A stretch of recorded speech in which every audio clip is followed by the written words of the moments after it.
You must learn to love your brothers and sisters.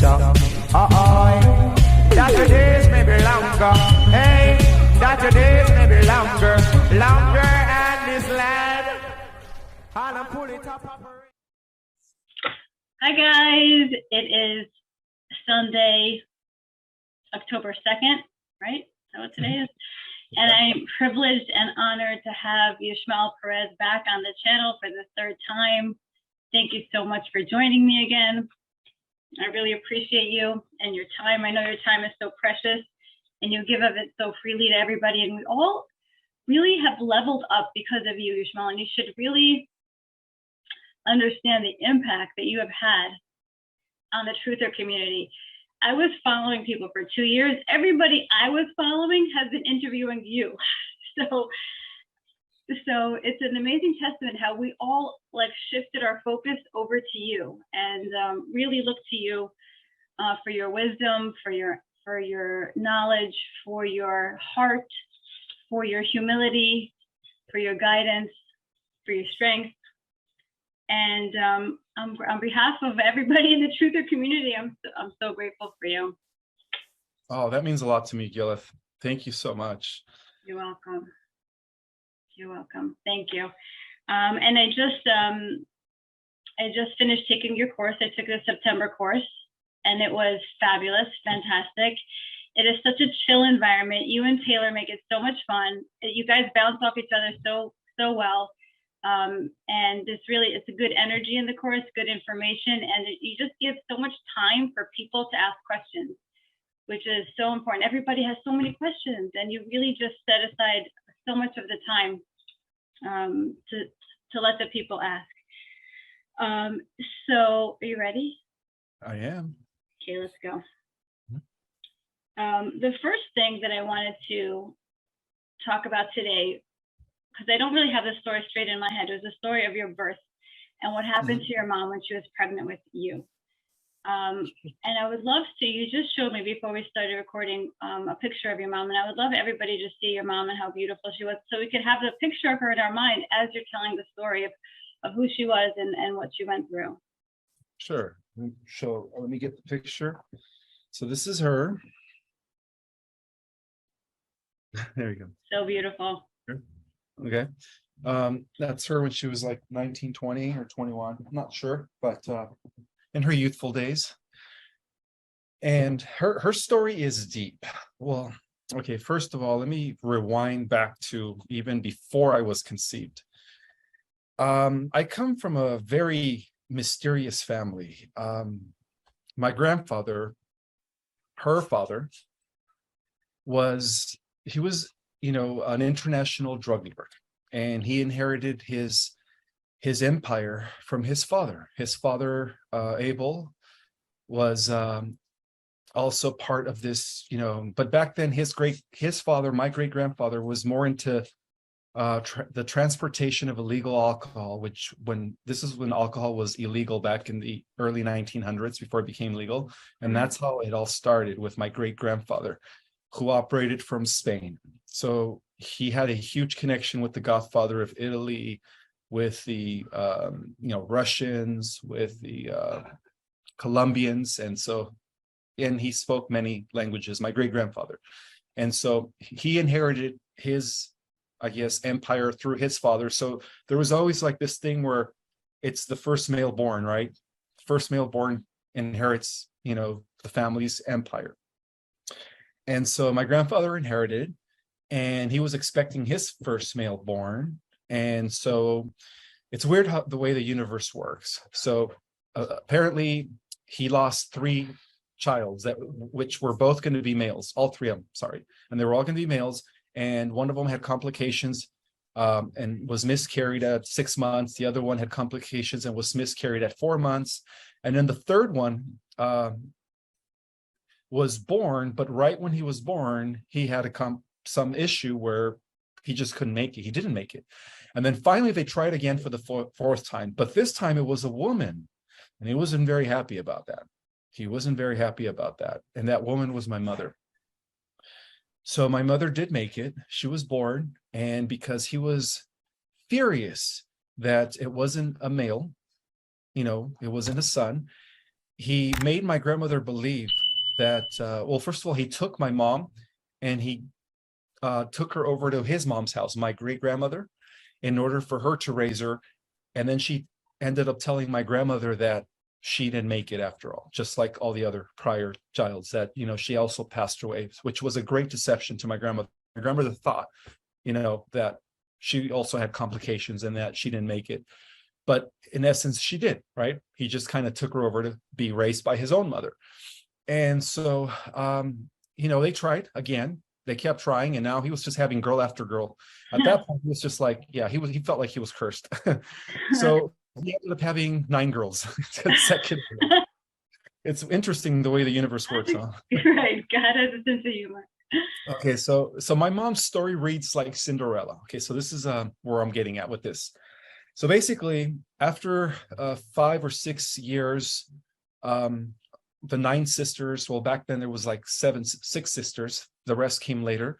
They were already grown up, and my mother was, my mother was already 8 or 9. So a lot of those sisters were like 8, 7, 6, 5, 4. And then one of them, a couple of them were like 3 and 1 toddlers, but a few of them had already, reached the higher age. And one day my mother decided to visit her mom, to visit her family. I don't know how it happened. My grandfather told his mother to keep her secret, to keep her locked in and just raise her and educate her with no one knowing that she was alive, And so I don't know how it happened, but one day my mother showed up at the age of 9, I think, and she had like a little bob haircut, like a little bob do. So she kind of looked like a boy. And so she came to the door at her parents' house, and my grandmother answered, and she said, "What do you want, little boy?"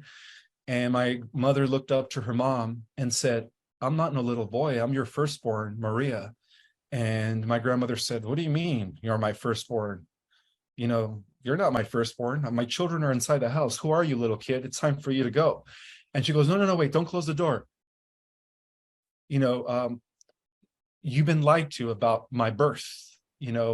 Your husband, my father, deceived you, making you believe that I didn't make it. And this whole time I was raised by his mom. And now I want to reunite with you. And she goes, "What do you mean? You can't be my firstborn. She died.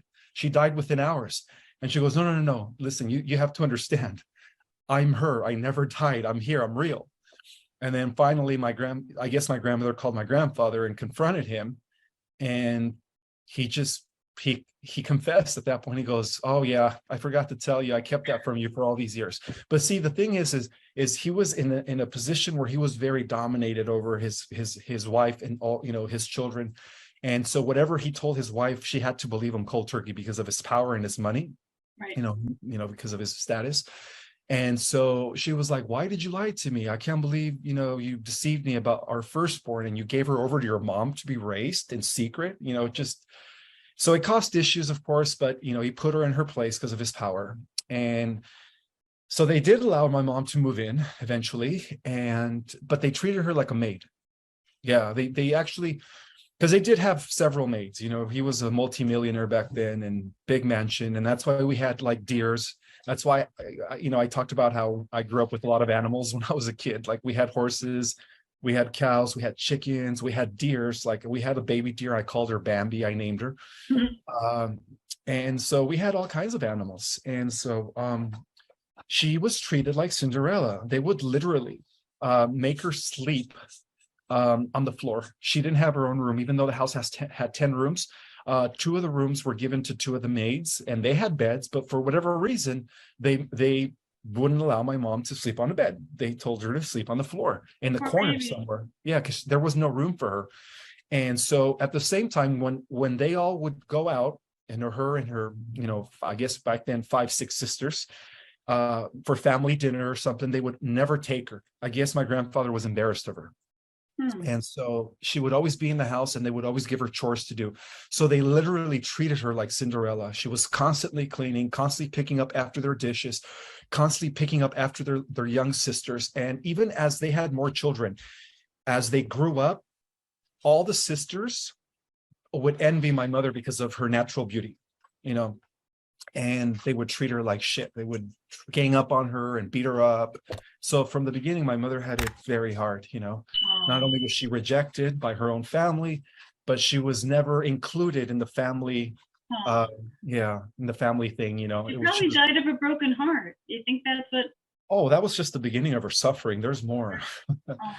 Yeah, so so the whole point is that, you know, she's always been the black sheep of the family, but yet she's the one who inherited all the gifts of like clairvoyance. She was a medium, she was a precog, she would see things before they happened, like a prophet. She was like a prophetess. She had amazing medium and psychic gifts. And this is hereditary because my grandfather's mother had them, my grandmother's father and mother had them. And so I come from a family of people who have these, you know, that were mediums. And so that's why it's hereditary. And none of her sisters inherited it except my mom. She inherited all the spiritual gifts. Wow. And, you know, the whole point is that all her life she suffered because of because of the fact that my grandfather wanted a first male born and he never had a chance to have a first male born. So he, I guess, made her life, you know, miserable as a result of that. And one day, like, you know, she was always trying to appease him. You know, she was like, when she was 18, she was like, Dad, you know, give me an opportunity. I know I could do good in your business. She had no clue that he was, you know, dealing with international illegal stuff. She was just like, she knew he was wealthy. She knew he owned a lot of land and that he had a lot of people working for him, including policemen and politicians. They, you know, were all paid by him to, you know, do his bidding. And she would always appease him and try to win his favor. And then one day he said, all right, if you want to win my favor, I have a check that I need you to cash. It comes from, you know, a transaction I just made, and I need you to go to this specific bank at this specific time and cash this check. And she went to the bank, and it was a check for $1 million. And then back then in the early 70s, $1 million was a lot of money. Early 70s. Yeah, it was early 70s. I'm sorry. I was born in 77. So it was like maybe 70, 76, 75. It was like a year before I was born, or a year or two. But so she goes to this bank, and it turns out that he completely set her up with the check with no funds, an illegal check. So he set it up in a way where she got arrested. Again, he was an evil man, you know, unfortunately for him. But later on, his karma caught up to him and through cancer, and that was a different story. But so she ended up going to jail. And when she was in jail, because she was like the most prettiest girl in jail, all the other girls would like beat her up and treat her like shit. And then one day, they decided to torture her. And what they did to torture my mother in jail. And I think that it was an order by my grandfather, because my grandfather also had connections in prisons, and he would like tell people what to do in prisons. And by his command and by his order, they tortured her. And it is just sad. I mean, I'm going to just tell you what they did to her. They would put water in her eyes, and they would take electrical wires and shock her eyes, so her eyes would start like bleeding. And she was like just bleeding from her eyes. Her face was like swollen from all the harsh, brutal beatings that she got. And then luckily she had already been with my dad, my biological father. And you know, he was studying to become an attorney, and so he used everything in his power to get her out as soon as possible. You know, so after she went through that torture, my father was able to, you know, get her out of jail, out of prison. And from what I was told is that she was all bruised up, like you couldn't even see her face anymore, and her eyes were all swollen. And so she suffered a lot, and all because my grandfather never had her first male born. He put her through a lot of torture. But anyhow, fast forward into, you know, when I was conceived. Okay, so when I was conceived, you could say that it was, the way she told me was, she was taken aboard a big place where the angels were around her. You know, she didn't know they were ETs, right? She called them angels. At the time of conception or after conception she was taken? Well, first she told me she had a dream. She had a dream that Michael the archangel descended upon her and conceived her. And so, but then he told her to make my father think I was his, similar to the situation of Mary and Joseph when they had Jesus. Yeah. So Michael came forward. I know this sounds weird, but you know, according to her, Michael the archangel was the one who conceived her egg, and the reason he picked her was because I come from a lineage that could be, I guess she carries a high concentration of the Holy Grail blood, and that's why they picked her, you know. And so she was taken throughout her pregnancy with me. She would tell me about these beautiful experiences where she was aboard she called it aboard heaven, but I believe it was a mothership. And she says that all these luminous beings, angels, were around her, and they were monitoring my growth. They were checking my status, every few months to seeing how I was developing. And that they told her they would always bless her, put their arms on her stomach, and they informed her that I was that I was different, that I was going to be part human, part celestial, and that my purpose here had a lot to do with a future war, the final war against evil, and that I was going to be a huge component in that, final victory against evil. And so from my childhood, she would always tell me that I was different, that I had a gift, that my DNA is not of this world, and that one day I was going to help millions of people. And yeah, that's what she told me, that one day I was going to help millions of people. Whatever that meant back then, I didn't know, but now I know what it meant. I'm activating, the information that I'm bringing forth is helping people remember who they are, and people are being triggered, people are being activated. So I think that's what she meant, that one day I was just going to help millions of people. So I believe that those millions of people that she was referring to are the star seeds, are the volunteer souls that came to save the earth and the organic way of life. So that was a quick Wow, story. thank you, Ishmael. That's a fascinating story, and I believe every word, because we're living in these times where all bets are off and anything is possible. And I've opened my consciousness in ways, and you've helped me do this too, is that, I'm thinking of things in terms of the galactic context. I'm going back and like reframing. It's a lot of questions for you about the Bible, and I'm thinking of the Bible in galactic terms now. And I'm just amazed at that story of your mom. Wow, God bless her. God bless her. Hopefully we get to reunite and actually meet her soon. Oh, she's already sitting on her throne, I guess. Yeah. Do you contact with her? Do you have dreams about her? I do sometimes, and when I'm in dire situations or what would appear to be in troublesome scenarios, I feel like she's always there to help me. And so I do feel her presence a lot around me, especially nowadays that I'm like reaching a lot of people. I feel like she's protecting me along with my ancestors and my guardian angels. Were you overwhelmed as a kid when she would tell you that you're going to have this big mission? Did that overwhelm you? I didn't quite understand it then. I just felt like, all right, whatever you said, Mom. Okay, you were chill about it. I was chill. Yeah, I didn't know what she meant. I thought at one point I just thought maybe it was just her trying to make me feel a little better, because I was always bullied throughout grade school, right. And but so she I thought was serious. She meant it. Serious. Yeah, she meant it. I want to go back to something that we spoke about in our first interview. It's called the Foundation Stone. And I did a little more research about it. I'm actually reading a book about it. And in this book, this man, his name is, I sent you with this book. I messaged you about it, Joel David Bax, and it's called The Jerusalem Stone of Consciousness. And he says that underneath the Dome of the Rock, they call it the Dome of the Rock because of this stone, of the foundation stone. And he says in this book that the Kabbalah that is passed down is that this stone was where Adam was formed, where Jacob had his dream, where Isaac was bound. There's like a lot of biblical events happened on the stone, and the two temples were built around the stone. So he says that the stone is to the galaxies what each of our pineal glands is to us. Meaning that when we activate our pineal gland, we release endogenous DMT. Like we can create our own DMT and open up our consciousness and with the pineal gland when it gets activated. So he says, the more people activating their pineal glands, we actually activate this stone, and this stone is what will expand the consciousness of the galaxies. So I understood from this that I think we're the hub of the galaxies because of the stone.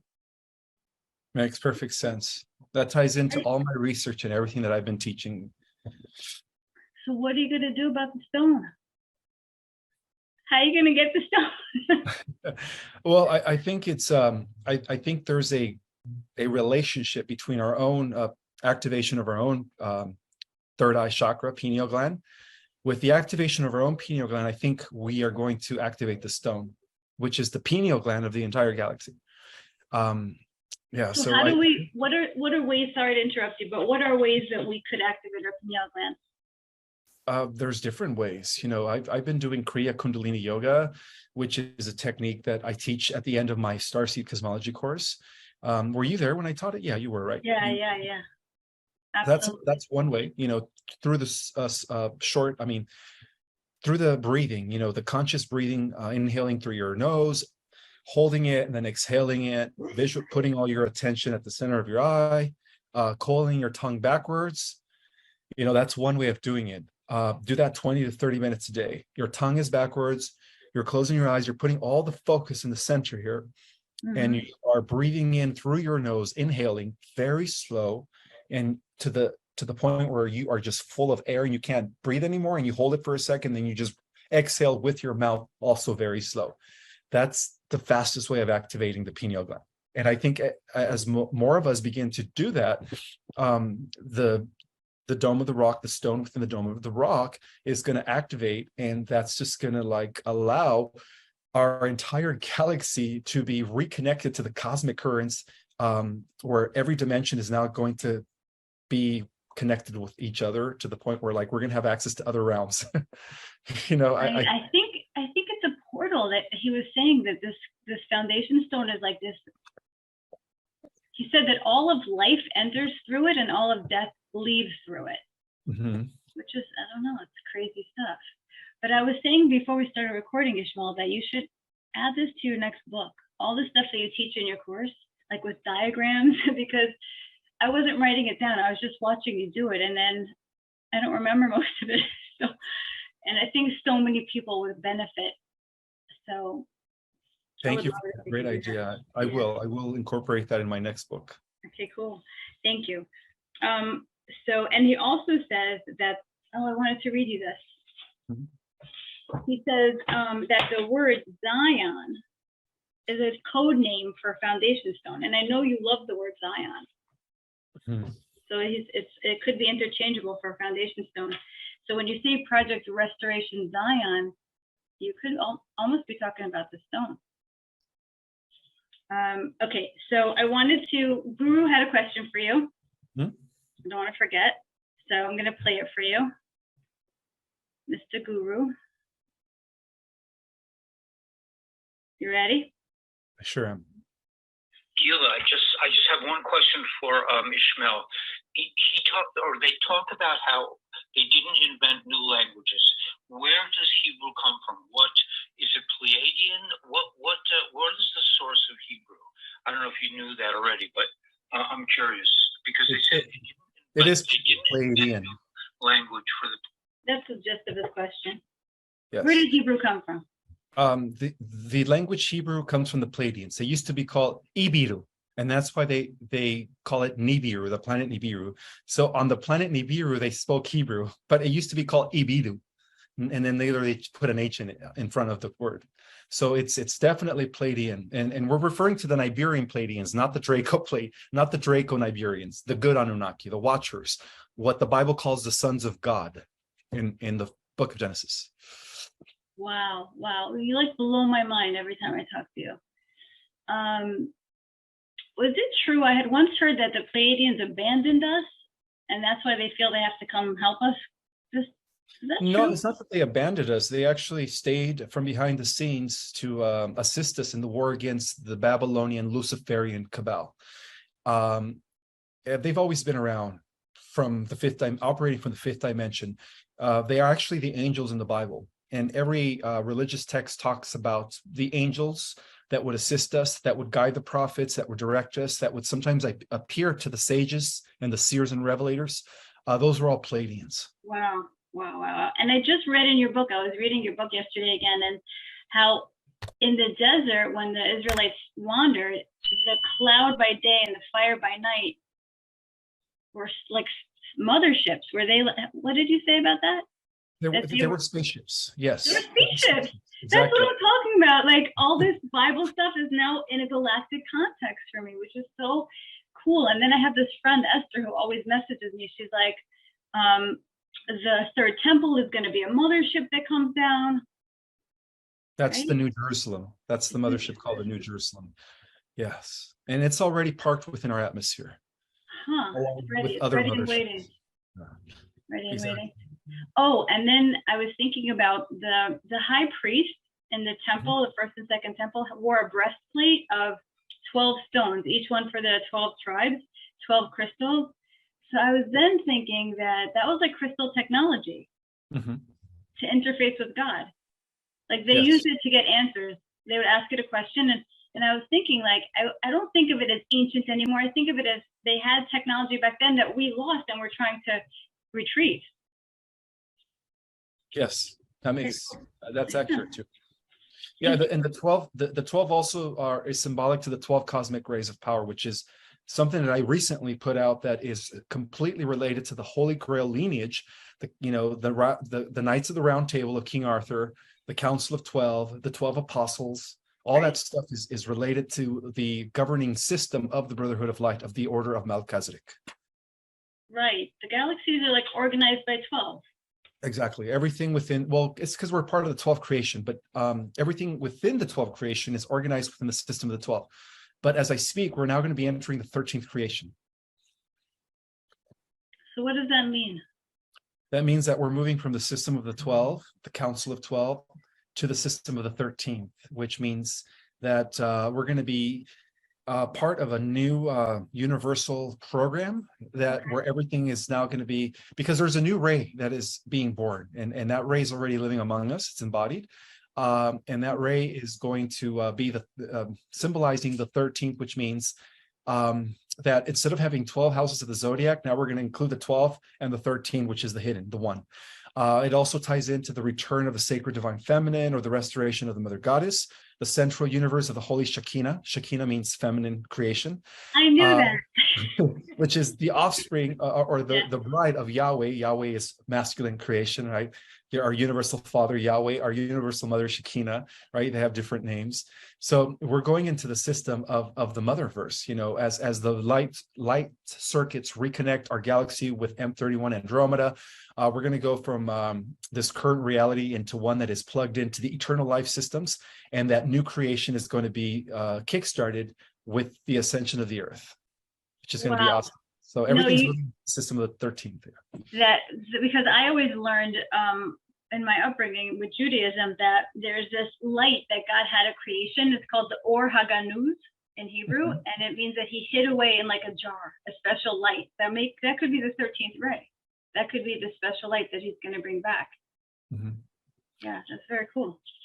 Okay, in your course, you spoke about involution and evolution, and every time I hear you teach something, I understand it better. So I understood what it means to come down from higher dimensions as opposed to evolving up from lower dimensions. Can the soul go through both processes? Like, let's say I had an Akashic record reading that said I had 707 lives. So I'm thinking, what process did I go through all those lives? Did I climb, and then decide to descend? How does it work? How it works is this is an individual process as well as a collective process.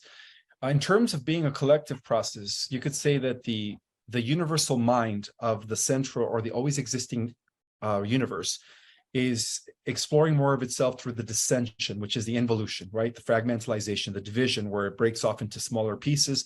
Each piece contains the whole in terms of the holographic concept of reality. That's called the involution on a collective level, so we're already ended that. That lasted 900 something billion years. Now we're going back. Now where the pieces are reuniting back with the whole, which is also equivalent to the ascension or evolutionary process. On an individual level, there are times where we as individual souls, we begin at the top, and as whole light beings, through this process of lowering our frequency, we become denser and denser. And that's also called the involutionary process, as we become less connected with everything, right? So that we could remember eventually that we are one with everything. So that's the great illusion that comes with the involutionary descent processes, that we begin to see everything as separated as we go into the lower dimensions. And then, of course, you know, the opposite of that would be the ascension, which is the evolutionary process, the remembrance that we're all interconnected, that everything is one, that everything is energy, and that we're all part of a greater organism. And that allows an individual to begin the ascension process as the individualized unit of consciousness of that individual eventually reunites with the consciousness of the all, which is the logos. So those are two different examples of that. So it is possible that many of us have undergone both the involutionary descent process and the evolutionary ascent process over and over and over. And that determines how, the wisest of souls. Those that have completed that process, I guess, more times than those that haven't, are the wisest of souls in the cosmos. So because of the fact that we do operate different avatars, and we do exist simultaneously in other realms and parallel universes, there's different aspects of ourselves.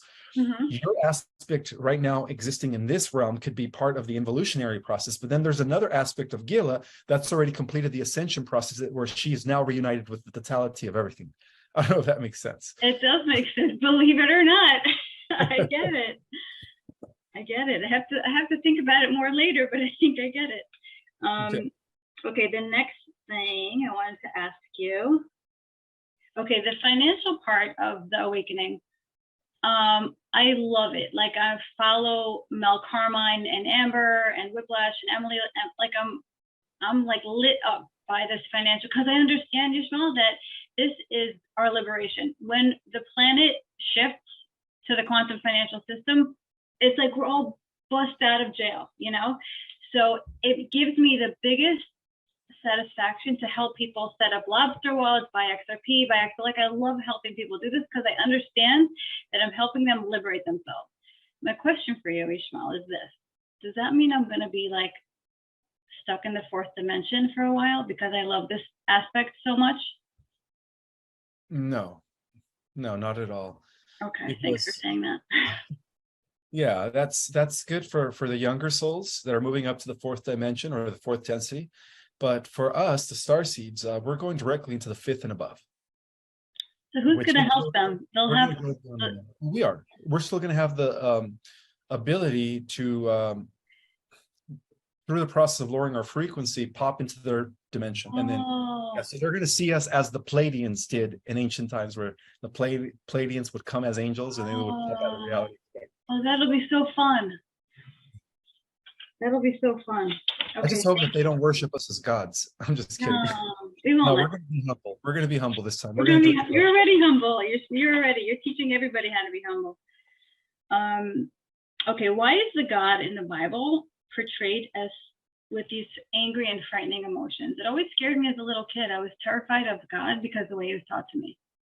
Okay, so that was the tampering that took place with the Babylonian priesthood. They totally tampered.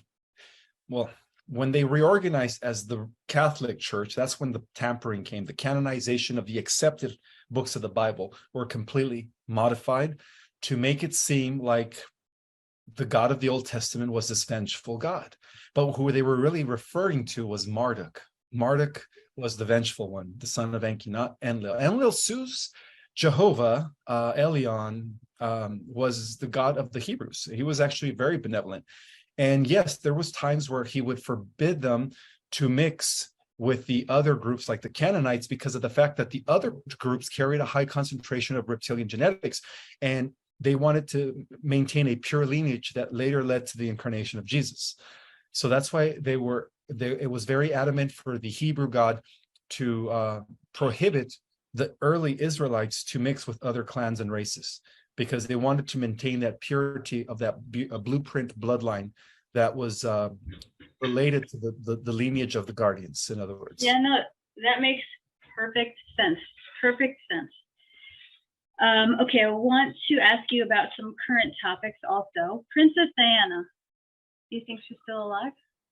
Oh, most definitely. And is she's on and off, going off world. She is existing in a beautiful, beautiful place over in Mars. Mars is built, it's got elaborate, futuristic cities already.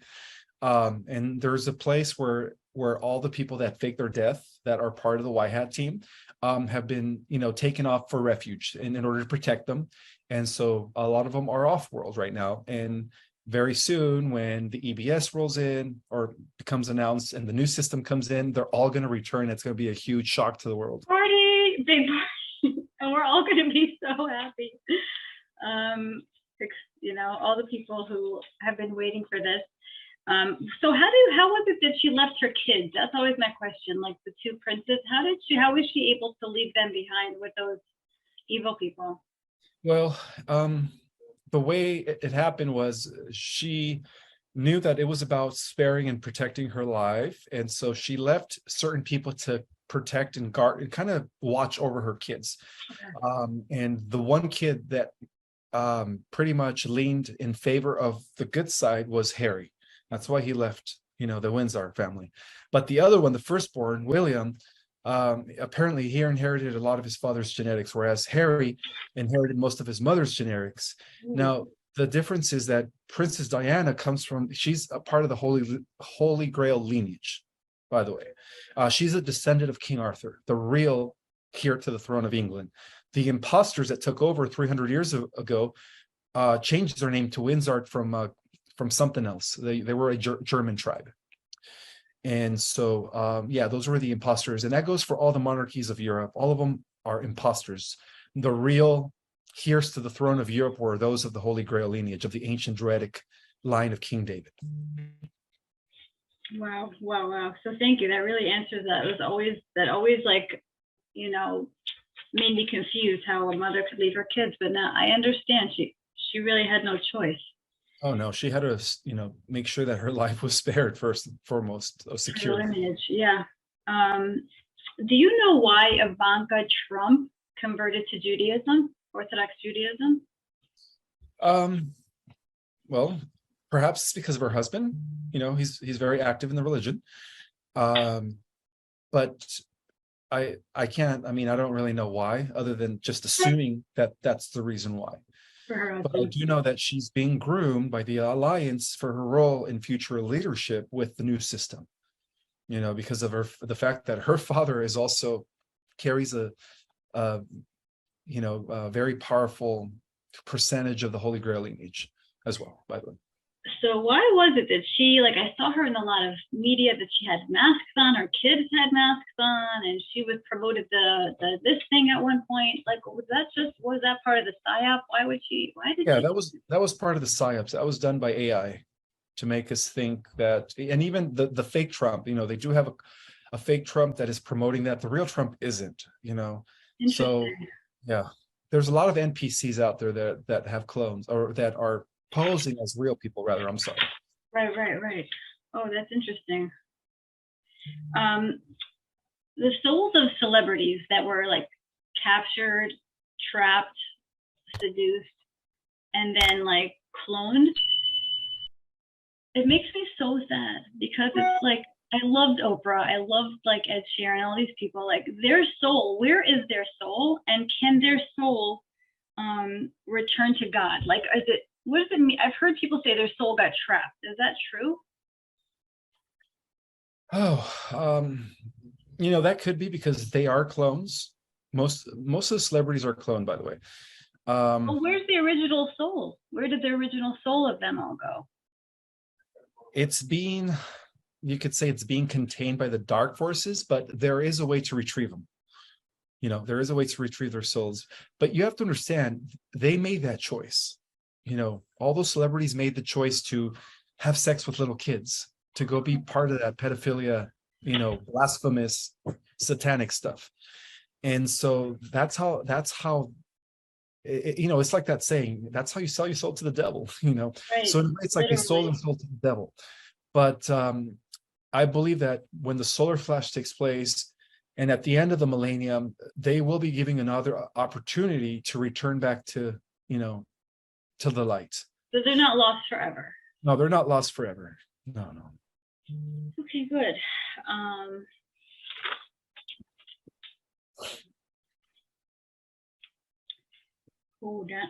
This is such a burning question for me.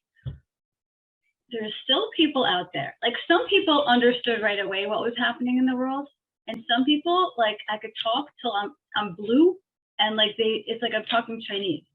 Why is it that some people understand what's happening in the world, and some people, no matter how much you explain it to them, they just can't understand? Because some of those are NPCs. It turns out that over 40% of the population are soulless people that are being generated by the AI system, kind of like the movie The Matrix. They have no connection. But this is my family and like my staff and like. I don't think they're NPCs. Or another reason could be is because they're just so indoctrinated by the media and their belief systems that it's kind of like it's impossible. It's impossible for them to even grasp anything other than what they've been told or groomed in. It's is something it possible? Go ahead. It's cognitive dissonance. They don't want to accept anything outside of the box. They're very comfortable in the box. Right. They get scared. They actually get scared when I start talking too much. They're like, I see the fear. But I was thinking that the people who understand, is it possible that the people that don't understand, it's because they're like not starseeds. Like, if you're a starseed, you understand what's going on, and if you're an Earth Terran, you don't. Does that make sense? Well, not all Earth Terrans. Some Earth Terrans are waking up. They're understanding. Right. So it's not really because of that. It's not because of that. It's because of it's how embedded and rooted they are in the deception. Where they even believe it so much to the point where they'll even argue with you about it. Get mad. They get mad. Okay, hold on. I think I'm. Oh, I have 3 questions from a friend of mine. You have a few more minutes? Yes, we have time. Okay. She asks, what will happen to the minor children of those that have been arrested or executed? To the little kids. Oh, the kids are innocent. The kids are going to be given the opportunity to live a good life. So they'll be fine. Okay. And then she said, here. Yeah, they'll be fine. Okay, good. She said, here's an egotistical question. Ishmael says we'd return to 30 years old and keep these avatar bodies for eternity. What if we're not entirely happy with this body, and can we manifest some changes? That's like a girl question. Once you activate your dormant DNA through the power of your mind and emotion, you will be able to morph into your ideal self. Interesting. I love that. I feel like we could even do that now. If you really meditated on changing a certain part of your body. Oh, I have already. I'm going to be 45 next month, and I've already regressed the aging process. I'm trying to never age again. You're showing off now. Now you're showing off. I'm going to be looking young forever. You will be. We all will be. I believe that. I really believe that. And she says, the last thing she says, if we choose to return to our original star system while ascended, do we get a new avatar to match the original star family to fit in? Or if we're star seeds who volunteered, is it our soul contract to stay in ascended Terra? I think, did you get that question? Not really. Okay, she was saying that, can we go back to our original star system after ascension? Like, let's say. Oh, yes, that's going to be your choice. So. And do we get that avatar? We go into that to match that planet. Well, what's happening is when the ascension takes place, we're going to be undergoing what I call a multi-dimensional integration. So all the different avatars that exist in the higher realms are going to integrate with your current avatar. So through the power of your mind, you can morph into that aspect of yourself that existed prior to incarnating on the earth.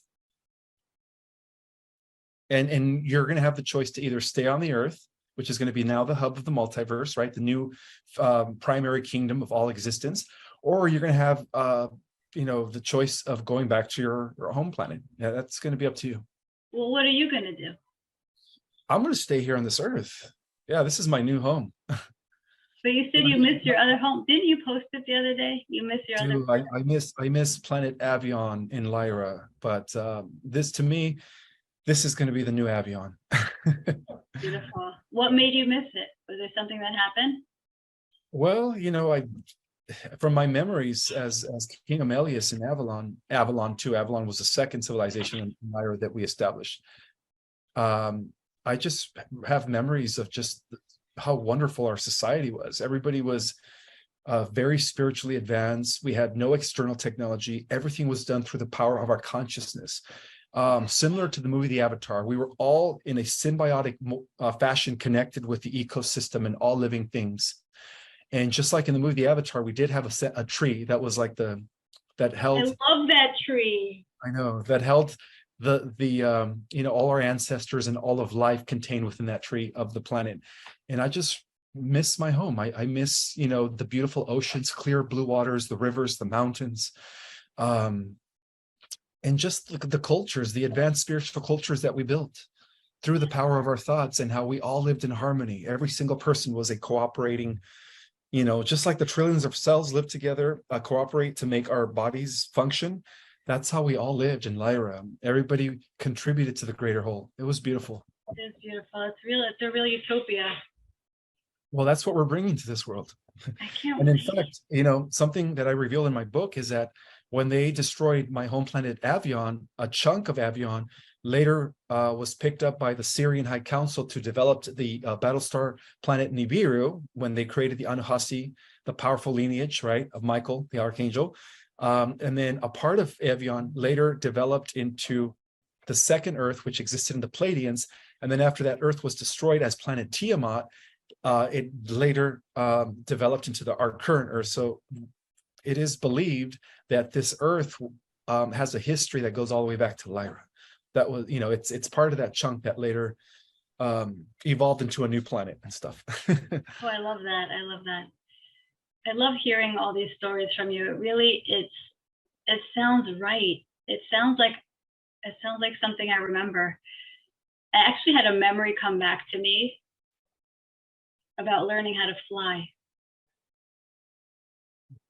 And it's not like a dream. It's not like I'm remembering a dream. It was like I'm remembering a memory. And I was with this other being, and this other being was teaching me how to fly.